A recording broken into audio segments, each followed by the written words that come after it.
slow down time and just enjoy the climb. And I'm the one to get it, bro. I swear to God I get it, bro. So don't just let me get it. Yeah, let's go. I'm gonna get it, yeah. Yeah, I'm the one to get it, bro. I swear to God I'll get it, bro. Hey, I ain't never giving up. Yeah, I never give up. I got this, man, I got it. I will not quit, I'm on it. Never off it. Hello guys, welcome to the video. ये video को end तक देखना है, ये काफ़ी motivational and informational होने वाली है। Satnam paaji, the man with the biggest arms in India. जी हाँ, ये अपने आर्म्स साइज़ के लिए बहुत फेमस थे पूरे पंजाब इनको जानता था बिकॉज इनका आर्म का साइज़ काफ़ी बड़ा था और इनको काफ़ी लोग फॉलो करते थे। ये काफ़ी पंजाबी गाने में भी फीचर हुए हैं। इनको बहुत लोग इनको अपना आइडल मानते थे, जितने भी यूथ है पंजाब में उनको, और सब इनको बहुत प्यार और बहुत सपोर्ट करते थे। ये एक जलंधर से है, बॉडी बिल्डर, फिटनेस मॉडल। 2-3 दिन से ये सीन था कि ये काफ़ी बीमार थे और फिर 29 के सुबह जब ये इनको काफ़ी मतलब तबीयत ख़राब लग रही थी या फिर कुछ प्रॉब्लम हो रही थी बहुत, तो इन्होंने हॉस्पिटल जाना चाहता, इनको गाड़ी में बिठाया गया। फिर गाड़ी बिठाने के बाद इनको जब हॉस्पिटल की ओर बढ़े तो बीच रास्ते में इन्होंने बोला कि मुझे कुछ ठीक नहीं लग रहा, सांस लेने में प्रॉब्लम हो रही है। फिर इनकी खून की उल्टी हुई और ऑन द स्पॉट डेथ हो गई। रीज़न ऑफ डेथ ये नहीं पता किसी को कि क्या है, क्योंकि इनका ऑटोप्सी रिपोर्ट जो होती है, मतलब सारे बॉडी बिल्डर जो लोग की डेथ होती है उनकी एक ऑटोप्सी रिपोर्ट निकलती है। मतलब उसमें बेसिकली पता चलता है कि रीज़न ऑफ डेथ क्या है उनका, मतलब बॉडी का ब्लड टेस्ट होता है और उनके ऑर्गन वगैरह सब कुछ सही है कि नहीं, वो चीज़ मतलब इंटरनली उनको क्या प्रॉब्लम है वो उस चीज़ के लिए ऑटोप्सी टेस्ट होता है।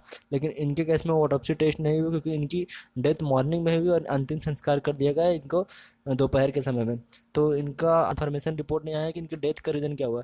हालांकि ये एक बॉडी बिल्डर है। अब बॉडी बिल्डर इतने कम उम्र, या 31 साल में इनकी मौत हुई, इतने कम उम्र में अगर कोई बॉडी बिल्डर की डेथ हो रही है तो एक ही सीन बनता है कि ये ड्रग्स यूज़र है, ड्रग्स एब्यूज़र है वो है। हालांकि उसका रीज़न तो अभी नहीं पता क्योंकि ऑटोप्सी रिपोर्ट नहीं आई है, तो वो कन्फर्मेशन नहीं बता सकते। मैंने पूरी कोशिश की जानने के लिए कि इनका स्टेरॉयड से क्या कनेक्शन था, ये लेते हैं। मैंने सब जगह सर्च किया, मैंने मुझे कहीं ये नहीं मिला कि उन्होंने एक्सेप्ट किया कि मैं स्टेरॉयड कंज्यूम यूज़ करता हूँ या अब्यूज करता हूँ। फिर मैंने जाके, इनका यूट्यूब चैनल भी है इनके नाम से, तो इसके यूट्यूब चैनल पे जाके देखा कि वहाँ पे भी इनका सारा वीडियो जो वो पंजाबी लैंग्वेज में था और मुझे पंजाबी समझ में नहीं आती है, तो फिर मैंने वो चीज़ को मुझे दिक्कत हो रही थी समझने में। जैसा कि यहाँ पे हमें ट्वीट से पता चल रहा है, Satnam Khatri passed away with heart attack, most probably reason abuse of anabolic steroids. And Satnam Khatri भाई का मैंने इंटरव्यू देखा है, वो सबके सामने एक्सपेक्ट करते थे कि वो स्टीरॉइड्स यूज़ करते हैं, बट स्टीरॉइड्स उनको यूज़ करने की पूरी नॉलेज थी। वो प्रोफेशनल थे और उनको पता था कि कैसे यूज़ करना है। आज तक कैसे इतनी बॉडी बनी हुई थी, आज तक कैसे मेंटेन हुआ, एकदम मौत होगी। हाँ, तो जैसा कि हमने यह प्रूफ में आपको दिखाया, मैंने आपको ट्वीट दिखाया, वीडियो दिखाया, तो उससे हमें ये पता चल रहा है कि स्टेरॉयड यूज या अब्यूज तो करते थे, लेकिन क्या उनकी डेथ उसी रीजन से हुई है स्टेरॉयड अब्यूज करने के कारण, उसका कंफर्मेशन तो मैं नहीं दे सकता या फिर शायद कोई भी नहीं दे सकता, क्योंकि जब तक ऑटोप्सी रिपोर्ट नहीं आई हमारे पास एविडेंस नहीं है, हम लोग क्लेम नहीं कर सकते कि हाँ उसी वजह से हुई रीजन। फल देने वाला हूँ कि जितने भी बॉडी बिल्डर होते हैं जो होते हैं वो एक्सेप्ट तो नहीं करते हैं कि मैं स्टेरॉयड ले रहा हूँ, लेकिन कुछ ऐसे होते हैं जो वो बता देते हैं कि हाँ भाई मैं स्टेरॉयड ले रहा हूँ, वैसा सीन है। जैसे मैं इस बताने वाला एक अमेरिकन बहुत फेमस बॉडी बिल्डर है, नाम है उसका रिच पियाना, उन्होंने खुद वो बताया था कि Side effects. We need to talk about side effects of steroids and other related drugs to do with bodybuilding. Now, me personally, I've been taking steroids since I was 18. I'm 43. So what is that, 25 years of steroid use? You know, that's pretty amazing. And I have to say, honestly, I've had no side effects.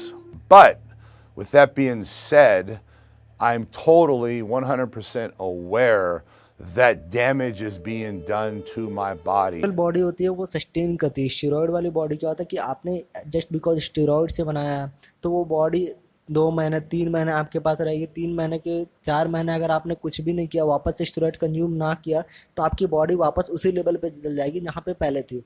तो मेरा बोलने का ये मतलब है कि steroid जो होती है वो बॉडी सस्टेन नहीं करती है। नेचुरल बॉडी आपकी सस्टेन करेगी। आप नेचुरली हेल्दी खाना खाओ वर्कआउट से कंसिस्टेंस रहो, आपकी बॉडी अच्छी बन जाएगी। ये नहीं है कि ज़रूरी नहीं आप स्टेरॉइड से ही बॉडी बनाओगे, स्टेरॉइड हेल्दी नहीं है, हार्ट के लिए हेल्दी नहीं, किडनी के लिए हेल्दी नहीं है। अब मैं आपको बताना चाहूँगा क्यों हार्ट के लिए हेल्दी नहीं है। अगर नॉर्मली अगर इंसान का हार्ट का जो साइज होता है वो 300 ग्राम अप्रॉक्स होता है। अगर आप स्टेरॉइड यूज़ कर रहे हैं तो आपका हार्ट इनलार्ज हो जाएगा। अगर आप डेली 2 साल 3 साल कंटिन्यूसली आप इसको स्टेरॉइड को अब्यूज कर रहे हैं तो आपकी हार्ट की साइज जो होगी वो जस्ट उसका साइज डबल हो जाएगा, 300 ग्राम है 600 ग्राम हो जाएगा। उसमें क्या होता है कि हार्ट की साइज डबल हो गई, बट आर्टरी जो रहती है जिससे ब्लड पंप होती है, मतलब हार्ट ब्लड पंप कर रही है और आर्टरी से पूरे बॉडी पार्ट्स में वो ट्रैवल करती है। तो होता क्या है कि जैसे हार्ट का साइज तो हमारा बड़ा हो गया, बट आर्टरी जो रहती है जो उतना उससे कैपेसिटी नहीं होता कि उतने ब्लड को पंप करना। हार्ट का साइज आपका डबल हो गया, बट हार्ट को आप ज़्यादा काम करना पड़ेगा, वो ज़्यादा ब्लड पंप करेगा ज़्यादा। बट आर्टरीज की भी कुछ लिमिटेशन है आपकी कि हाँ आप जो जितना ब्लड वो पहले ट्रांसपोर्ट कर रहा था पूरे बॉडी पार्ट में, अब वो नहीं कर पा रहा उतना या उससे कम कर रहा। तो इससे क्या होता है, हार्ट बीट इरेगुलर हो जाती है, और हार्ट बीट इरेगुलर होने के कारण ही हार्ट अटैक ज़्यादा आते हैं। कोलेस्ट्रॉल हाई हो जाता है, अगर कोलेस्ट्रॉल हाई होने से आपका ब्लड आर्टरीज में ब्लॉकेज बन जाता है, जिससे आपकी ब्लड फ्लो उतनी सही से नहीं हो पाती है। ज़्यादा केस में रीज़न ये होता है हार्ट अटैक होने का, और बॉडी बिल्डर में ये ज़्यादा पाया जाता है कि वो लोग कम एज में या तो मर जाते हैं। वो यही सीन है कि या आपका कोलेस्ट्रॉल हाई है या आपका इरेगुलर हार्ट बीट है, तो मेन प्रॉब्लम ये है। तो स्टेरॉयड लेना इज़ नॉट सेफ। ये वीडियो का इंटेंशन बस ये था कि मैं आप लोग को अवेयर कर सकूं। अभी ये सतनाम पाजी से रिलेटेड अगर जो बात है तो वो उसमें कोई कन्फर्मेशन नहीं कि उनकी डेथ इससे हुई है, लेकिन हालांकि सब लोग यही बोल रहे हैं जो कि उनको जो उनको फॉलो नहीं कर रहे या फिर जो उनको लंबे समय से जान नहीं रहे, वो लोग का यही बोलना है कि उनकी डेथ स्टेरॉयड के कारण ही हुई है, क्योंकि वो स्टेरॉयड लेते थे। जैसा कि मैंने आपको पहले प्रूफ में दिखा दिया कि मुझे यहाँ से सोर्स से पता चली है, मतलब मैं कंफर्म नहीं बोल सकता हूँ, लेकिन ऑटोप्सी रिपोर्ट जब तक नहीं आएगी कोई कुछ नहीं बता सकता कि रियल रीज़न ऑफ डेथ क्या हो सकती है और क्या रही होगी। तो इसलिए आप ब्लेम नहीं कर सकते किसी को कि हाँ वो ये बन सकती है। तो मेरा एक यही था अवेयरनेस था कि आप स्टेरॉयड ना लें बिना कोई अच्छे डॉक्टर कंसल्टेशन के। अगर आपके पास अच्छा खाता पैसा है, आपका ड्रीम है कम्पीट करना, या फिर आप अपने घर में पेरेंट्स से परमिशन लें, अगर आपके पेरेंट्स अलाउ कर रहे हैं डॉक्टर अच्छे हायर करें, आप अच्छे न्यूट्रिशनिस्ट को लें, आप अच्छे जिनको स्टेरॉयड के बारे में ज़्यादा नॉलेज है आप उनको हायर करें, और उसके बाद आप अपना ड्रीम कर सकते हैं पूरा। आपको जो करना है स्टेरॉयड यूज़ कर सकते हैं। Thank you.